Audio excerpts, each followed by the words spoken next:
So that's going forward through the early part of June. What about the rest of the month? Well, let's check out the forecast. The meteorology community looks at past years to determine what's going to happen on a seasonal basis. So when we look at March, it was warm from the Mississippi Valley to the east and it was cool in the west.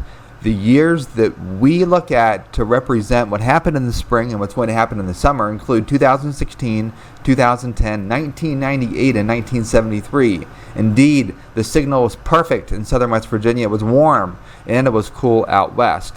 Now, in April, it was warm across most of the country except for the southwest. The analog years would suggest the northern tier above average with temperatures. Southern West Virginia, the warm days and cool days would balance out a bit, but obviously it was warmer than average, so a little bit too cool. And then in the southwest, it was right on with cooler than average temperatures. So far in May, the cool spot has been the northwest, and the analog years would suggest that to a degree. Near average temperatures in southern West Virginia. We have the warmth this week and the cool weather next week. Probably end up a degree or two above average for the month of May. In June, the analog years do suggest, and the latest teleconnection patterns, it'll be warmer than average.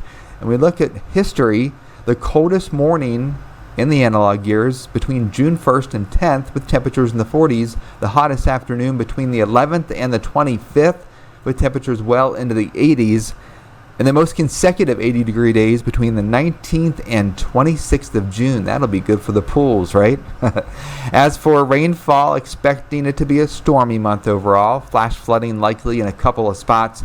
The most rain in a single day in June likely to be between the 12th and the 27th. And the most consecutive rainy days will be in early to mid-June. So you're not going to have to water the garden too much, and occasionally you'll have to use the air conditioner in the month of June. Chief Meteorologist Chad Merrill for Newswatch.